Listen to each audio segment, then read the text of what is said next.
And eventually you found your way here to the United States? Eventually, I found my way to the United States. Oh.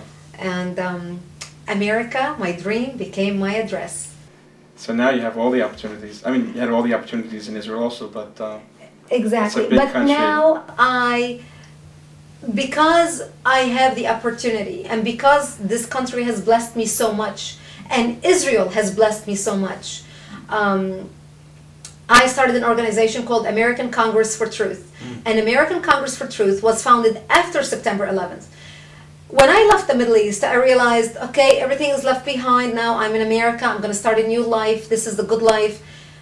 And after September 11th, all that changed. My whole life was turned upside down because I realized the threat of fanatical radical Islam has come to the United States. You wanted a little reprieve from all the political hotbed stuff, right, when you came to the United States? I did, exactly. Before 9/11, I owned a television production company, and life was wonderful. I enjoyed the American dream. It was great. I worked in advertising. I was able to travel the country, work with top Hollywood executives on different projects, work on the Oprah show, Dr. Phil, Good Morning America, 2020. It was a great opportunity. This country, if you apply yourself, you can have anything you want to have. If you are willing to work, if you're willing to put sweat equity, this country can give you anything you have ever dreamed of. And I was willing to do that. After September 11th, my passion became advocating for what is right. And that is what has happened, and the bad rap that the state of Israel has gotten, which is so untrue. All the accusation about the state of Israel.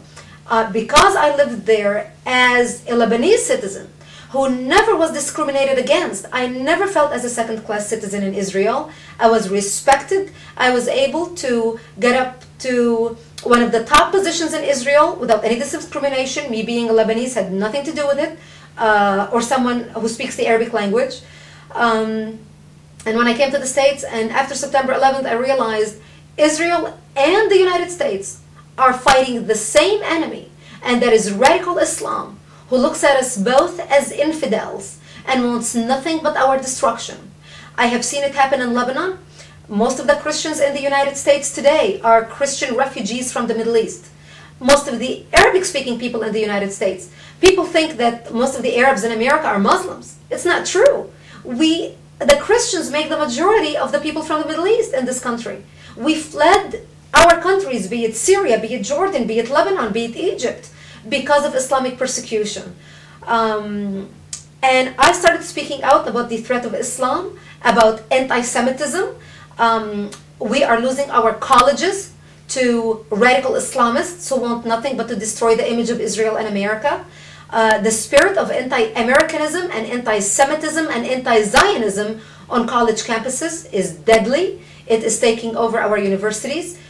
And in this country, people need to wake up and realize that the same enemy that Israel has been fighting for 50 years is now coming after the United States of America. And it's not because the United States supports Israel. The United States supports Arabic countries too. After all, we give Egypt $2 billion a year, the largest second recipient of American funds other than Israel. It's not that. They hate us because we are the infidels.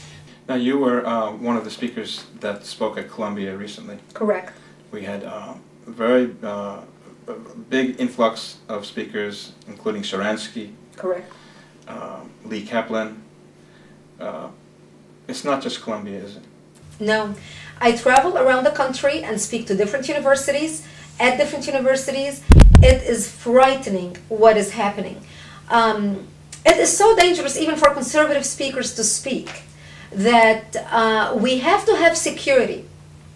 What a shame that here in the United States of America, where our Constitution protects freedom of speech, that we, the people who defend the state of Israel and defend the United States of America, fear for our lives when we show up to speak at a university. We are booed, we are shouted at. A lot of speakers can't even get 2 words in because of the Muslim demonstrations. Is that what happened at Columbia? Were you booed? Not at Columbia, but I was booed at Carnegie Mellon University when I spoke at Carnegie Mellon. Same thing at Pittsburgh. It's just, that's what's happening to speakers all around the country. What would they say to you when they boo you? oh, how dare you say this, you are an Arab. I mean, at Duke, I was almost attacked by a lady who was screaming in my face. How dare you defend the state of Israel? You are an Arab. You are an insult to your Arabic heritage. And this kid spoke fluent English, never even lived neither in Lebanon nor in the Palestinian territories, didn't know what she was talking about other than the propaganda that she was fed throughout her life.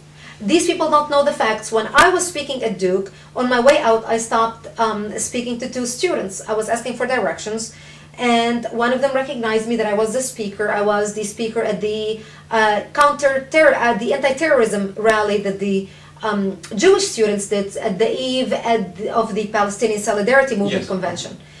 And this guy, who is the head of the Palestinian Arab group, who actually co-sponsored the rally, didn't even know when the PLO was founded. We were talking, he had no idea. He thought the PLO was founded after 1967 because Israel occupied Arab land. And when I told him that the PLO was founded in 1964, 3 years before Israel captured the lands that actually was occupied by Jordan and Egypt, because Egypt and Jordan illegally invaded and occupied, Egypt occupied Gaza from 1948 till 67, and Jordan occupied the West Bank from 48 till 67.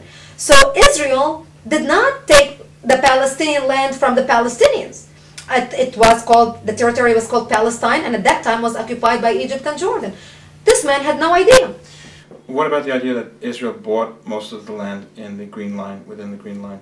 People are often surprised to hear that. People think that Israelis just bullied their way into the territories and drove all the Palestinians out and took their homes, stole their homes. And the fact is that 67% of the Palestinians that left in 1948 never laid eyes on an Israeli soldier. Never laid eyes, 67% of them. Israel bought the land and paid top dollar for it when they bought Palestinian homes. The Palestinians sold their homes, they were greedy, they wanted the money, they left, and now they're screaming, we want our homes back. Why did they sell it in the first place? Why did they flee in the first place? People forget that it was the Arabic invading armies who told them, get out of the way, we'll kill the Jews, and then you can come back to your land, and that's why they left. Are you optimistic about the Israeli Arabs, Christians, and Muslims as far as their allegiance to Israel? This is a big question. Let's cut this question in half. Okay. I do not believe in appeasement. Appeasement does not work. Appeasement didn't work in Hitler's situation. When you have people so blinded with hate to the point where they would rather kill their own child instead of having peace with you, that hatred you cannot overcome by just, oh, let's negotiate now, and if we pull out of this, maybe you'll like us better and you will accept us as a nation. Well, I mean the Israeli Arabs. Are you optimistic about them, or do you think ultimately they'll revolt? There's a huge difference between the Muslims and the Christians. The Muslims and the Christians do not get along well. Everything is superficial, what you see, the Palestinians or the Israeli Arabs getting along. Look what's happening in Nazareth. Look what's happening with the Palestinians, with the Muslims, taking over Nazareth, getting out most of the parliament members, the Christians, even trying to get the mayor of Nazareth, who's been constitutionally a Christian, and trying to put in a Muslim mayor. Look what they tried to erect next to the basilica by building the huge mosque, to the point where once the mayor decided, no, we've got to put it through the proper channels before you can erect the mosque, the Muslims built a tent, a white tent, and surrounded it with carpets next to the basilica, and they said, we declare this is Waqf territory, and this is going to be a mosque until everything is decided. We're running out of time. There's so much to say and such little time to say it in. I invite you to come back again and speak with us. Thank you. Thank you. Shalom. Shalom. Brigitte will be back with us on our next show.